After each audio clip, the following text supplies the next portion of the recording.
human cells, but maybe as much composed of. Ask your mother.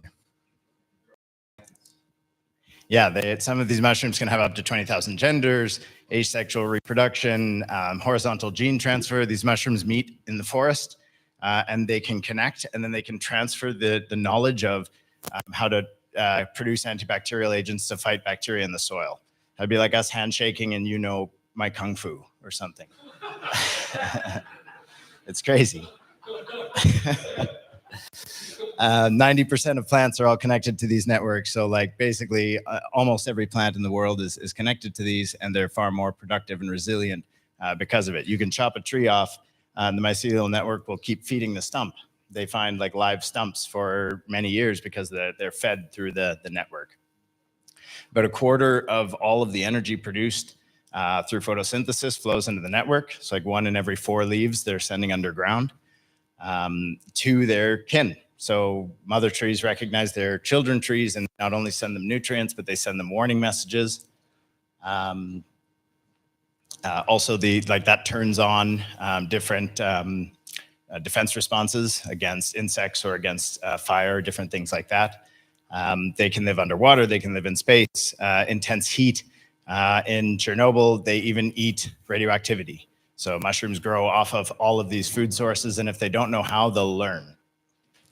There's actually a theory in one of the books, Entangled Life, that the fossil fuel deposits are from a period before mycelia learned how to digest lignin.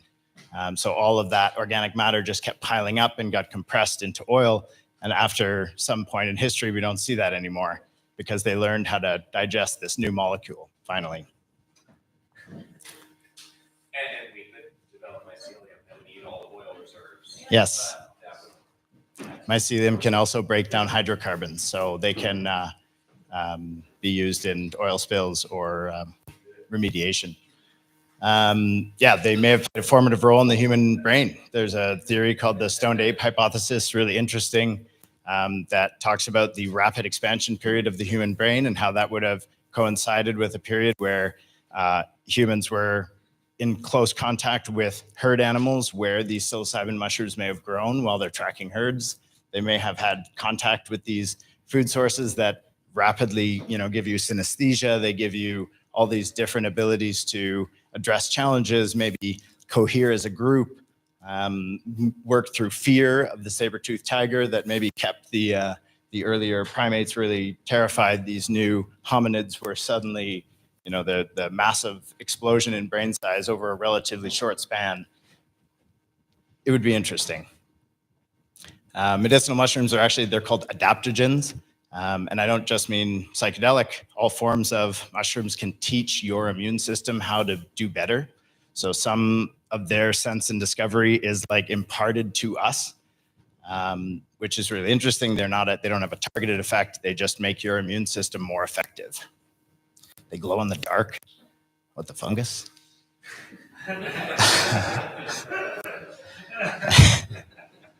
And we know almost nothing about them. There's so many of them, and we have so few categorized. And this is where we got penicillin synthesized from a fungus, because what works for them fighting bacteria works for us fighting bacteria. And we haven't even scratched the surface of, these amazing organisms, all the things they can do, the medicines that they can provide. It's pretty incredible. They're incredibly smart. They hold professorships at multiple universities, I believe. They're used to design or validate rail networks. This is in Tokyo. They put bits of food near all the population centers, and then the slime mold routed the most effective route between them. They put in topography and everything.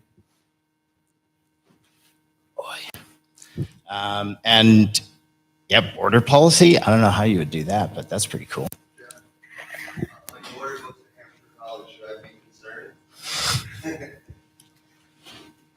At all the humans on staff? So fungi are our ancestors. We branched off from that. We are more closely related to fungi than any other form of life, basically, other mammals. And so it's no wonder we're so similar to them, that our physiology, that they can help us, that we have these sort of genetic resonance sort of thing. And of course, indigenous cultures always knew this. All of these rituals often involved, psilocybin or other psychedelics that brought people closer together and also closer to nature. Christmas, the winter solstice was pretty much a week-long mushroom festival. It probably would have been great. This is actually where Santa came from, the red and white. This is the shamans wore red and white, the Sami shamans. And they came down your chimney because it was in northern Finland and Scandinavia where you lived in a yurt and your door was covered in snow. So you went in through the chimney.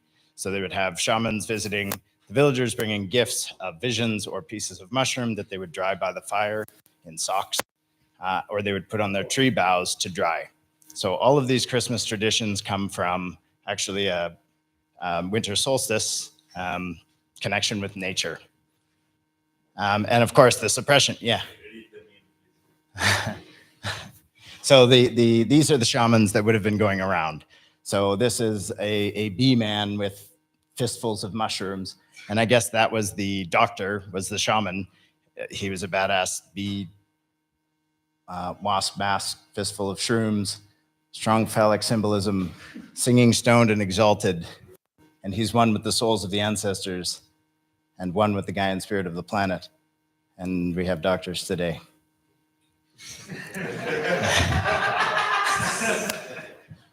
So, I mean, the suppression of nature's wisdom and indigenous knowledge and traditions are an outcome of the exogenous economic imperialism of, the long arc of history that we're all fairly familiar with. But I think it's economic monoculture is really the problem. Once we have the ability to express diversity in this nested, overlapping, pluralistic space, like mycelium existed, we can bring back this space for alternative practice and stop the accidental or not so accidental oppression of diversity. So in that evolutionary split, mammals said, hey, it's going to be more effective if we digest our food inside our body because then we can maximize the energy.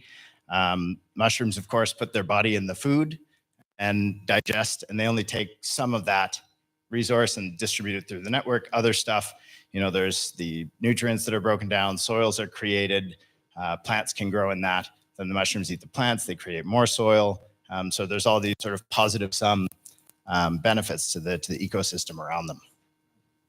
So if you think about it, the corporation might be the mammal. It has a hard skin. Within it, it's very redistributive. You have sharing between departments, but then you have this hard capitalist shell, and what's produced in the corporation isn't shared with the wider world unless, of course, you pay, but there's all this IP and protection and whatnot. DAOs, at least in the open collaborative network sense, not necessarily the, crypto casino / voting games that we see today, could be these, the analogy to digesting in the open, where all of these products, all of these open source components can get picked up and remixed, including the models, including all of the data pipelines, KPIs as they evolve, could produce this sort of positive sum effect for evolutionary life form, economic life form evolution. So thinking about mycophi in the sense of permaculture economics, in permaculture, you have lots of stacking functions. So as your resources, for example, water, flow downhill, you want to use it as many times as possible. So you build these swales, and the swales kind of act as resource buffers, so they retain water. And you can sort of have these asset retention buffers as your resource flows downhill. So essentially every time so first of all, the asset buffers can be bonding curves. They can be automated in some way. So you have assets coming in, they're locking value into that area, and it can be released for nutrition into whatever area that is. And that could be a staking pool, that could be a utility pool, that could be a governance pool. All of these are basically swales in your token economy that help to retain assets and circulate value in some particular area. There's a bit of a difference though, like in terms of private property. Water is not owned by the fungi or anybody else, but the assets are. So I see the structural similarity that you point out is probably with private property assets. Sure. Water is one example. I think you could do stacking functions with multiple. So let's think about that. Water comes from nature. It's a water cycle. Now if instead of using, let's say, dollars, what if we use our credits that we issue? And they get issued based on our promises of production, and they have some value based on that. So we can. It's a unit of account instead of a store of value. It's Right.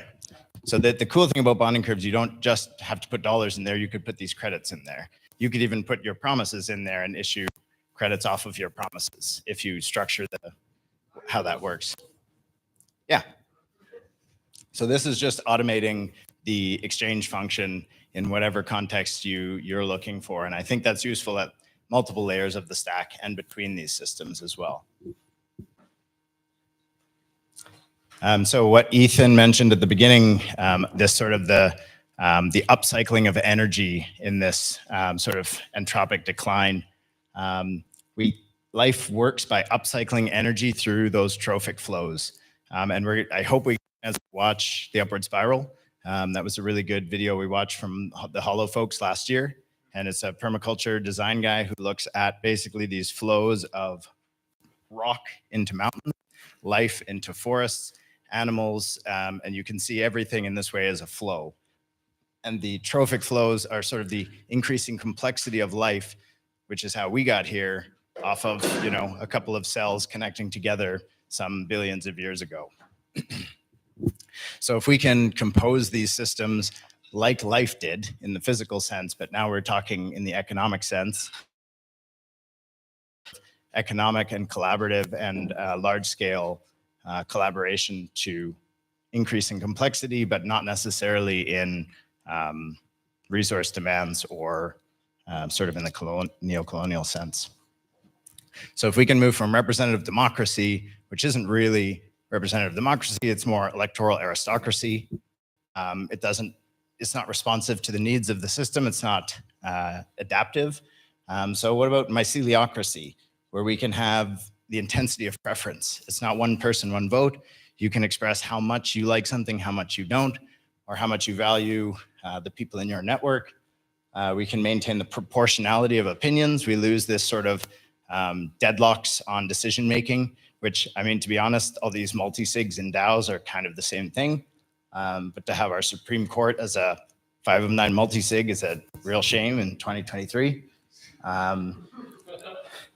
And we can signal those things continuously because we lose the technical debt of traditional voting systems where it's really expensive to get people's opinion. Elections cost a ton. Runoff elections cost even more. But if we can turn these into just continuous discourse, sense and respond between citizens and meso levels and governments and international groups, I think we can start to get a much better sense of the direction that we need to drive our society. Hell yes. For sure. Yeah, cool. So redefining wealth. These tools also give us the opportunity to say, maybe hoarding and accumulation isn't how we should reward people. Maybe it's passed through. And if we start looking at these as nodes in a clearing network, actually you just want people who are very productive and very supportive, or they're taking from and they're giving to the network, and they're a strong node for that.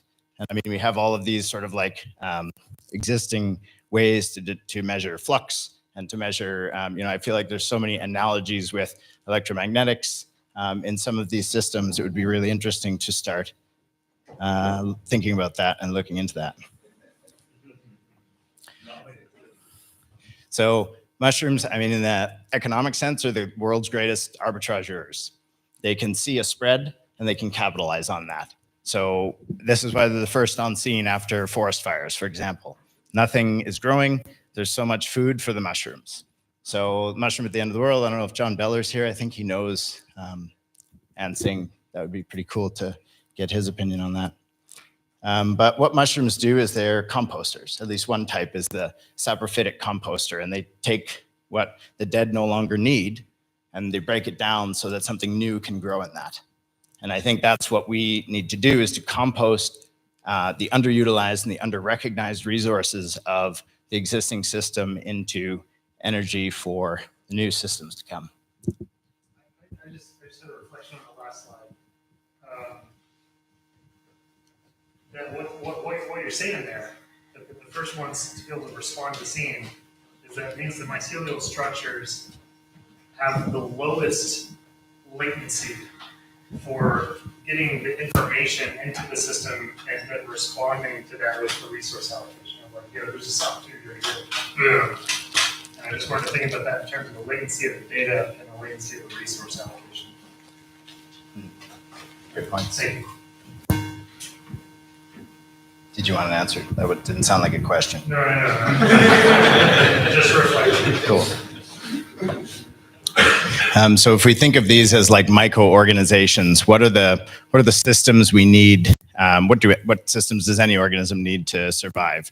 So we need energy sources of various forms. We have a respiratory system. They need to breathe. They need to have dynamic supply. They need to expand and contract with the need, because how can any of us know how many tokens or credits or whatever our networks are going to need in 10 years' time? We won't know. And they need to be able to grow into that, and they need to be able to contract with the demand too. And I think that just makes so much more sense for a lot of these kinds of networks, maybe not all, but I think dynamic supply will be a huge thing in terms of a lot of benefits for the ecosystem. They need nervous systems. They need responsive governance feedback loops with direct ties between the tokens held and the funds allocated. None of this, vote passes, and then we trust 3 people to sign the multi-sig and send funds. We need appropriate links between sense and respond in the organism. Of course, there's some tools we'll touch on a little bit about how those could apply to those functions in these kinds of organizations. Circulatory systems, how do resources get around that organism?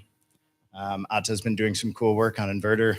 We'll touch on that a little bit. Immune system, how do you have reputation, trust, growth, stability in terms of the decisions being made?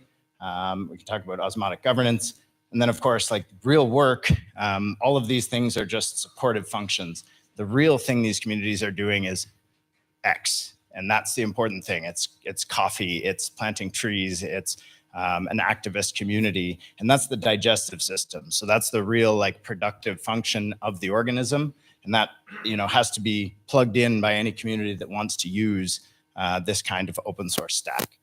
And actually, Scott pointed this out. The cool thing about the credit lines is I think this is the muscular system of the organism, because with the potential to issue, you have this muscle you can flex. If that organism needs to allocate funds towards a particular thing, there is a certain bandwidth of credit that can be issued by that network to go and do that thing. So I think it's, yeah. I was thinking, do you think these are the most sophisticated and effective organizational structures that we have, if you abstract them? I mean, they are the most complex systems for allocating resources. That's what we are suggesting. Do you think it would be possible to abstract the mathematical regularities in these systems, identify what is the typical distribution of a mushroom structure, and then use this index to evaluate economic systems, and then you have a deviation of their data structures to that of an optimal mushroom data structure? So a few things. Mushrooms don't breathe. Well, not like with lungs and as we think they do. So I think there's this is obviously making a few analogies. I'm just kind of painting a bit of a picture with this. But I think there would be very interesting lessons to learn from the kinds of flows we see in these networks. Like just knowing even that 25% of a tree's energy is exchanged with the mycelial network, and it's a mutually beneficial exchange. So sugars from photosynthesis go one way, and minerals from the soil sourced from different parts of the network go the other. So I think there's all sorts of ratios and rates, and of course, we can't reify these things. Some of them appear in very specific contexts. We can't generalize and say, hey, this is a number from that, it works here. But I think we can learn, and then we can play with those things, hopefully in models, to understand how these things react, ideally before we put them in people's hands, particularly vulnerable people. So this is a system diagram we did a while back from the Common Stack. If you think of it as a cell, it's a very ugly cell, but inside this you have the local currency. So here, down here is your bonding curve. This is where the credits are issued when money is put in. Then that money goes to different proposal buckets, which grow in conviction as people express support for them. Money flows out, work gets done down here. And then you have the material outputs, which is whatever is produced, open source code or planted trees. Some of those things may provide value to someone who may, pay revenue for a subscription or a service or an outcome. So essentially, we can look at this as a, oops.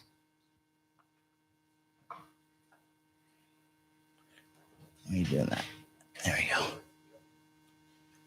Let me just skip through these. So we've got the lungs, we've got the brain, we've got the stomach, we've got the output, and we've got all these things for this organism to live on. So you have capital coming in, that may be through institutional agreements like bond issuance, or maybe just retail people purchasing the token. This allows the credit supply to breathe, so it's expanding and contracting with demand. Ideally, producer-led. We don't want these things to be speculative casinos, but there is an important financial component in terms of liquidity provision or fluidity provision, which I think these tools could also help to regulate the flows of these capital inflows and outflows to make them more healthy for these kinds of systems. So we'll dive into a couple of those, just look at some of the tools that exist for that we've been working on. So in terms of breathing credit supply, if you think of the bonding curve, or the bonding curve is the cell wall, and it allows value to transmit in and out of the organism. And the organism grows as more value transmits in, and it shrinks as more value goes out. And of course, that change in size, it's transaction fees, that is essentially food for the organism to live on. So you embed entry tax, exit tax, hatch tax, a portion of the initial raise can go into the treasury and get used, and this basically generates more food for the organism to live. We talked earlier about degrowth. I think these tools are so much more than just up-only tools, which is what people look at. They see the Ponzi. They say, oh, if I just buy first and someone else buys later and I sell, I get rich. But I think these are also really important for managing decline, because you get predictable contraction, not, oh, everybody's panicking, all the cells are cleared, and the market is in free fall, and then everyone panics, and you get cascading crises in multiple sectors. So having organisms that have basically asset buffers, algorithmic treasuries that are allocated to various pools of liquidity, have supply discovery, and can shrink on a predictable fashion so that you can have reliable investment and avoid mass panic kind of thing. As far as nervous system, conviction voting, drew this diagram and then found this one of neurons in the brain, basically similar function.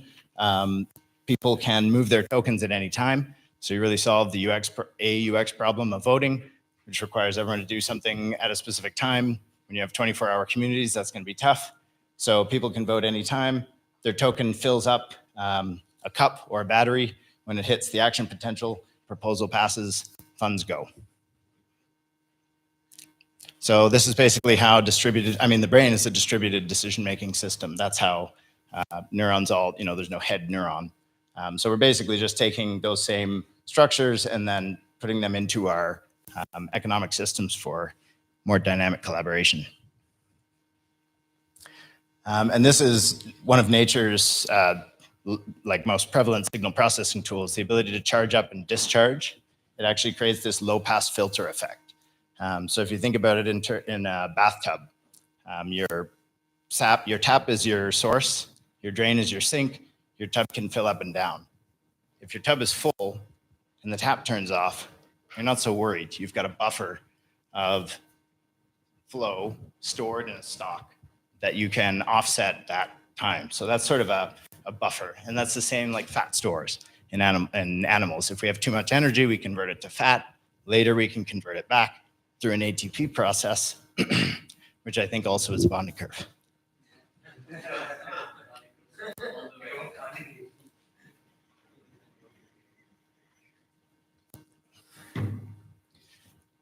So we're basically just looking around in nature, figuring out what these useful properties are and how can we implement them in our systems to achieve the same sorts of buffers.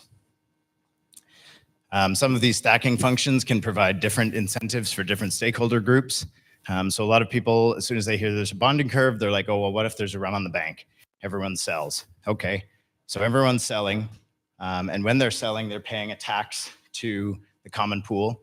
So the common pool is filling up, and there's suddenly fewer and fewer people with tokens that steer that treasury.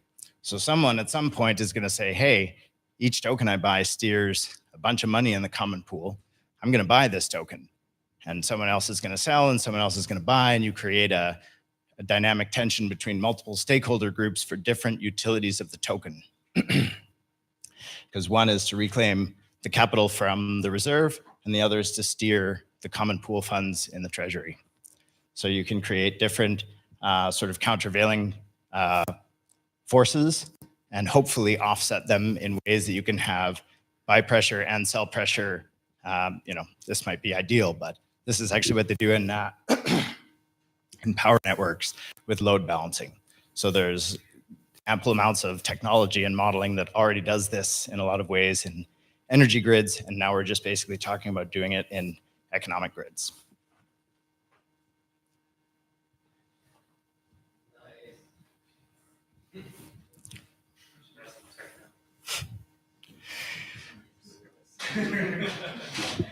So slime molds use this sort of pulsing cycle to spread and discover. The first time they go, they leave some stigmergic signal that tells them, yes, double down in this direction, or no, don't over there. And basically, we're proposing the same thing. The cyclical flows and the volatility can fuel that forward discovery. And discovery more than progress. Like, we don't want to presume that this is about profit, or this is even, progress assumes a value judgment, and that value judgment may not be shared through the network simultaneously.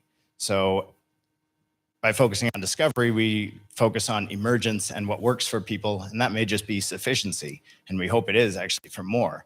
But kind of moving this narrative from, drive to discovery.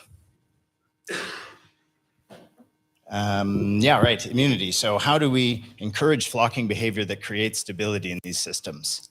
And I think there's tools like delegated democracy, liquid democracy, combine that with superfluid, and combine that with conviction voting, and you can have a osmotic sort of growth and decay of trust in the network, which can be configured in any way by any community, or not done altogether, because there's probably some risks in there as well. But how do we create, this is the Aizawa attractor. So this is sort of chaos theory is a really interesting thing, but we can find these sort of stable patterns within all the chaos. And if we create the right flocking incentives, we may be able to reproduce that kind of stability in these chaotic systems. Also having viscosity as a parameter, being able to say some decisions need to happen quickly and others should happen more slowly. We now have a knob that we can tune to do that in some of these algorithms.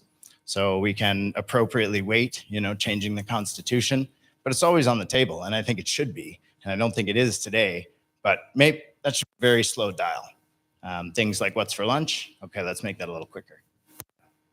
Now these things can flow around the network, and we can set the sort of temporal change, and also, of course, roles and permissions. Maybe we should have people with more trust and more experience and more background in these topics making more decisions. I think that's a good way to go. One person, one vote. I don't know, almost anything where everyone should have the exact equal say. And a pilot, fly the plane. You're the guy to do that. But I don't know. circulatory systems. Definitely chat ATA up if you get a chance. Inverter network came out of some research from Block Science and PrimeDAO a couple of years ago. It basically acts as some kind of semi-automated HR. You plug in your contributors at the bottom.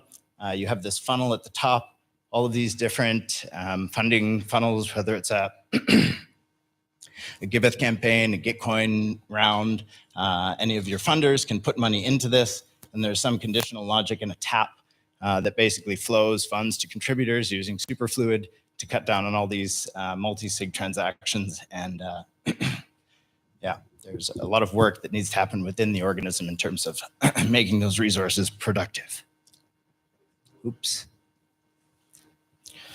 So the result, more responsive institutional forms. How do we view, how do we understand, and how do we mediate the flows of all of these things in our society? And of course, they're super complex. I think designing it from the top down would be really difficult and probably the wrong way to do it. But if we allow these things to bubble up and allow them the appropriate APIs to connect together, then we enable this kind of collective emergence without top-down planning. Great, Sankey. So aligning human and natural systems, not because it's cool, because it's evolutionarily tested. As Slater keeps saying, we have to be careful the appeal to nature fallacy, but I think there's a good reason to explore this basically viable systems model, Stafford Beer, cybernetics. One of the things that I thought was really relevant with this week is there are groups working on different horizons. Some of these projects are happening now. Some of these projects won't be realized for probably decades in their entirety.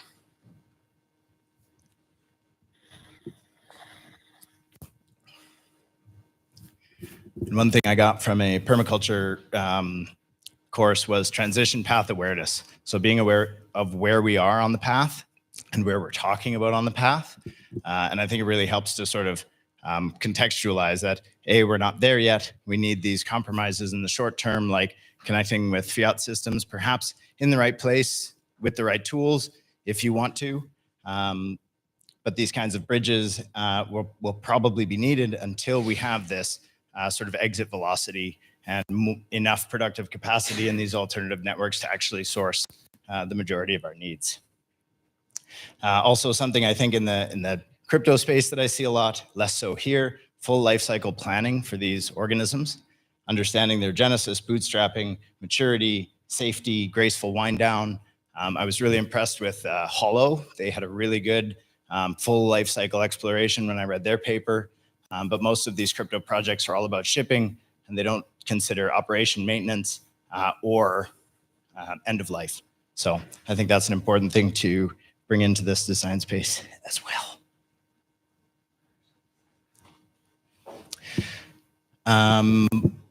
Robin Wall-Kimmerer in Braiding Sweetgrass talked about this Potawatomi word of the force that a mushroom exerts when it fruits.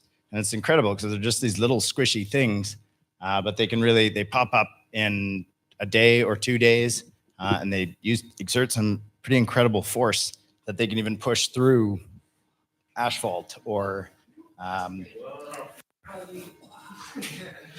so they concentrate, they gather resources from the network, they concentrate into a point, and they use hydraulic leverage and enzymes on the tips of the mushrooms to break through, rock surfaces, asphalt. And this is essentially unlocking the power of collaborative finance and networked resource distribution, where we can gain power and share that through networks underground, and then concentrate and exert that in the places that we need to push through these seemingly insurmountable legacy systems. So the revolution will be mycelial. All of these things about distributed systems, mushrooms are the original.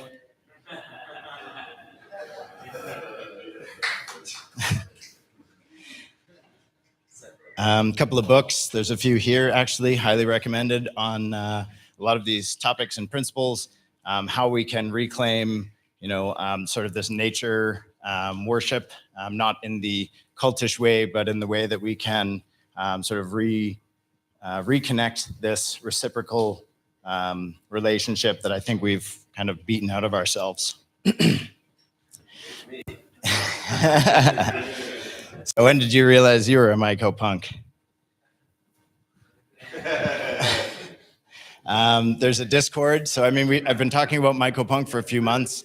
Doug Rushkoff picked it up. We did a Team Human podcast. Someone wrote me and said, hey, I started a Discord for the myco-punks. I think it's just me and him. But if you want to join, there it is. I told them I would share the link. Also on Social Roots, Christina Bowen picked up on the word. She loved it. She's like, hey, I'm building Social Roots. Can we have that as a channel in the forum? I said, sure. I think it's still being built, but you can play around there. I also threw together a Git book of some of the myco-punk principles just to get a feel for sort of how these things operate. So if you have more, please feel free to add. The Git book, I think, is editable, or join us on Discord or the Social Roots, and I probably won't see you there because I never log in. Yeah, okay.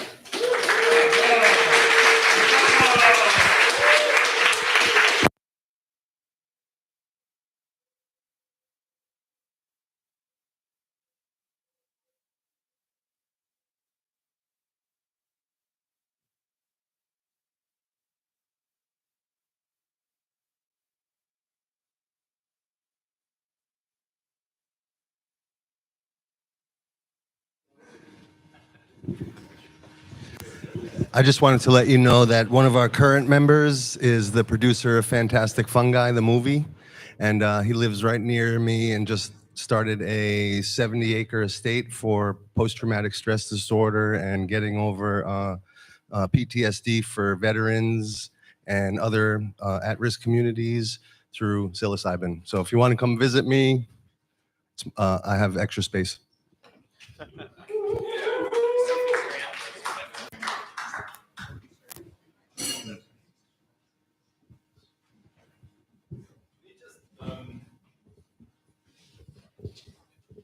I always love metaphor stuff, but I want to understand the muscle metaphor. I didn't quite get it. Like, I just want to, how do you see the muscle metaphor? So I think this is the big difference between a token airdrop and a credit line. Now, there's not much difference between them except moving the zero. So in one of them, you have an airdrop of 1,000 tokens. In the other, you have an 1,000 credit token line that you can issue, but you haven't yet. So in that sense, there's like a potential energy and a kinetic energy, or like the size of a pipe and then the flow through the pipe. So all you're setting with the line of credit is the size of the pipe. So you're not immediately inflating those tokens into existence and dropping them on people and then pushing the rope and saying like, hey, use them. You've been giving them. You have a line of credit. It's not used. There's no inflation. But if the network needs to extend, if each agent in the network suddenly needs to invest in something, let's say a technological overhaul, for example, they have the pipes available to issue the credit to flex the muscle of the organism to do something, invest in their infrastructure or retrain or anything like that.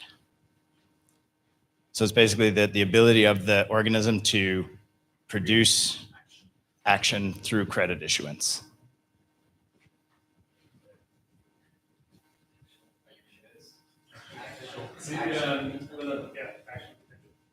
It's a potential energy. That's like I'm wondering, like, example. Like, yeah, I'm being pedantic. So we can explore it later. Yeah, a lot of these, they're probably loose analogies. You can probably pick them apart. Like, and obviously most of these aren't mycelial necessarily, but we were just talking about some of the tools and we were like, what relates all of these tools? And Atta's really hyped on the myco stack. I think that might be a thing now. Because mushroom. Who's saying that? Was there another question? Are there any mushrooms here? There's mushrooms all around us. All around We are us. all mushrooms. Part mushrooms, yes. Come link with my mycelial network. I will exchange knowledge. If anybody has not got a sticker yet, feel free to grab a sticker. And I'll see you after the presentation. And if you come to me later with a sticker, we'll talk about more mycelial magic. So I have a question proposition. I mean, talking about politics, I think there's been a lot of talk in the crypto world about lunar punk, solar punk, and so on. And to be honest, like I like the imaginary, but these are all things that I cannot really grasp. But a mushroom I can grasp, right? And so I wonder, no, it's like we were talking yesterday about how to collaborate and stuff, and I feel like the narrative of the mycelium and the mushrooms and credits and this type of analogies work. So I just put it out there for people so we can push it online and have a way to do, propaganda for coffee. Yeah.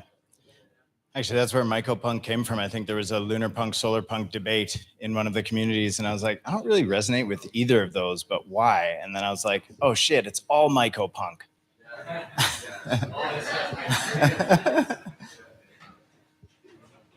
Any other Jeff, questions? Or, yeah. That slide Yeah. you have that looks like the murmuration of sparrows on the way up, is that like the Papawi? That actually wasn't mycelial. So an Aizawa attractor, those are actually, each dot is an agent. And that is an swarming behavior that produces that sort of central stability. So you have the outside ring and a central column. So that's each of those dots are separate agents responding to some kind of flocking algorithm. And that is the Aizawa attractor, because otherwise those dots would just be flying all over in chaos. So you can have some kind of like complex but stable in sort of like an inertial dynamic sense. I think I've uncovered what is maybe slightly bothers me on the muscle metaphor, which in public communication, like when you speak about credit as having some kind of like power in itself, you run the risk of drawing attention away from human beings, right? This is like the Marxist in me. It's basically saying the actual, a sense maybe that the muscle is more like our own bodily and mental power, right? And there's a certain limit to how much we have of that. And the credit system interacts with that. So when you characterize the credit system as the muscle itself, you run this risk of sort of drawing attention away from the human underpinnings of the system. It's just a potential issue. For sure. And I think actually this comes back to the question that we talked about last year, like what are these things backed by? We talked about nature-backed assets, and we're like, what does backed mean? And I think in the case of these credits, when we say they're backed by production, they're literally backed by production because we offer a promise of production. So the credits are just a representation of that human effort. And if you use that in a impositional colonial way, of course, it can be a tool of control. But if you allow that performance to be self-defined and self-issued, then you enable the emergence without the sort of exertion of that control. So I think the credits, in this case at least, they're backed by, because what are they redeemable for? Our collective labor. So when I use my credits, I'm actually calling in a favor for Julio to come help me because we have a mission and we've got a capitalism to decompose.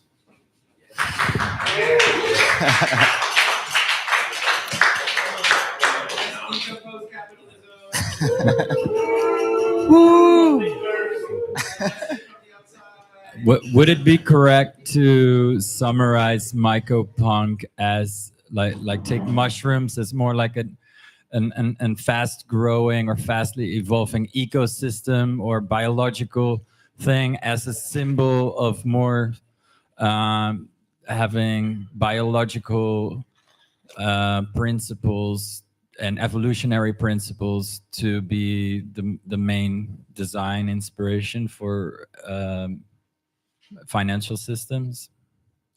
I think you have to start with the requirements, because if you just try to take a natural principle and say, hey, this works, like, hey, 3.14, that's a neat number, let's print that many $1 trillion and maybe that'll work. Like you can misapply these things in a bunch of different ways. So I think you need to understand the requirements of that particular part of the system and then look at nature and figure out, actually there's an equation in conviction voting that uses the electron repulsion formula to set an asymptote on the absolute maximum that a proposal can request from the Treasury. So we looked at, okay, how do we make something get extremely expensive as it gets really close together? Cool, here's this equation, let's use that over here. So if you're using the right thing in the right place, and then of course testing that, because in complex systems, these things can go any direction. But I think we can be selectively biomimetic in the way that we design the distribution or flows or anything in these systems.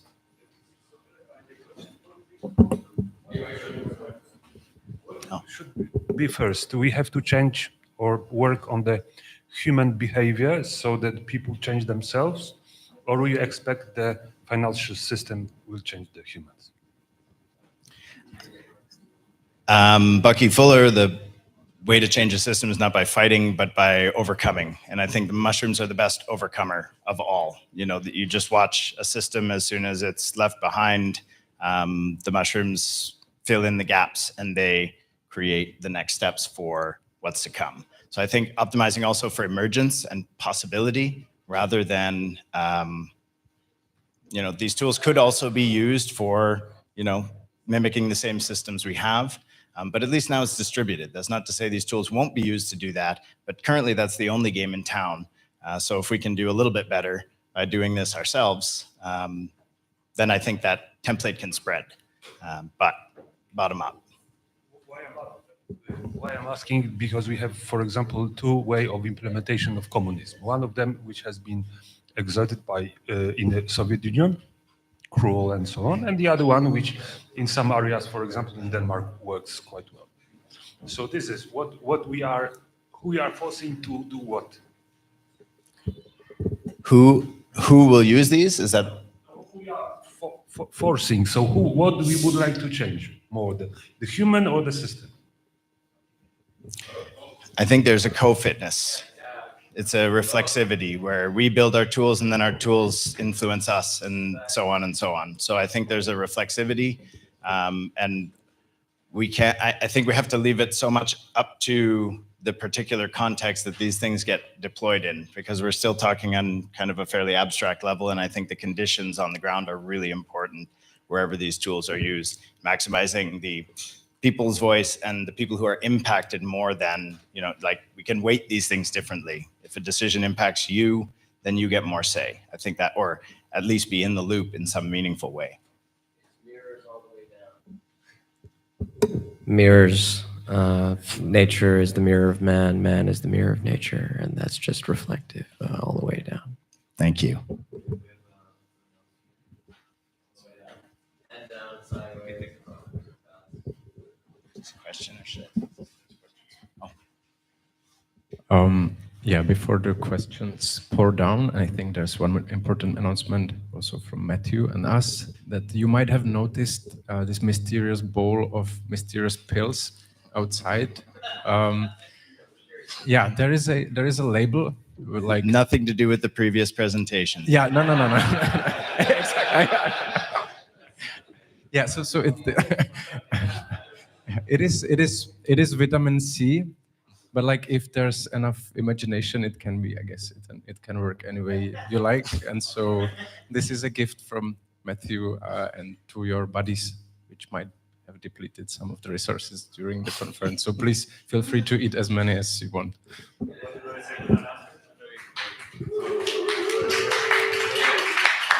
Thank you. We can chat more later. Will you continue the session and Q&As? Okay, then we just have one more announcement in between, which is Rock is gonna organize another round of Changemakers tonight. And I heard that it might be Team Capitalist against Team Mycopunks. So for those that haven't seen the game yet, it's on the other side of this wall. You can enter names there, either your own or someone else's. You have 5 votes, and please propose players and vote for them.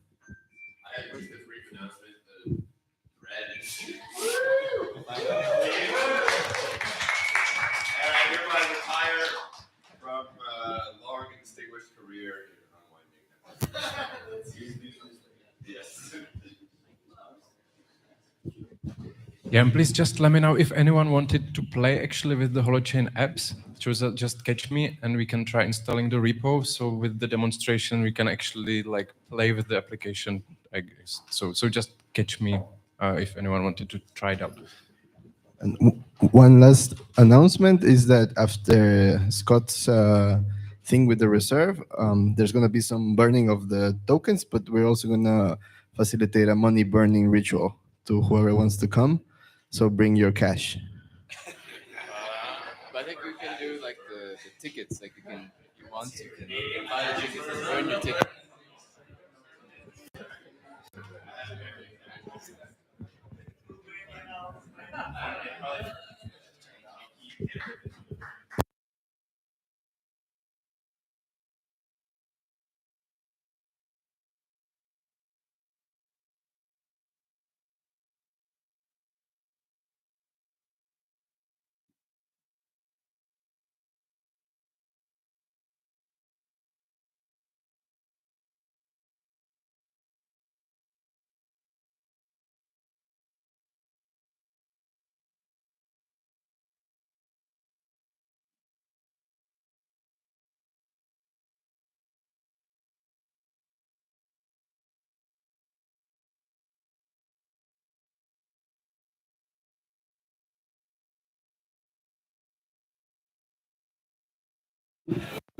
What?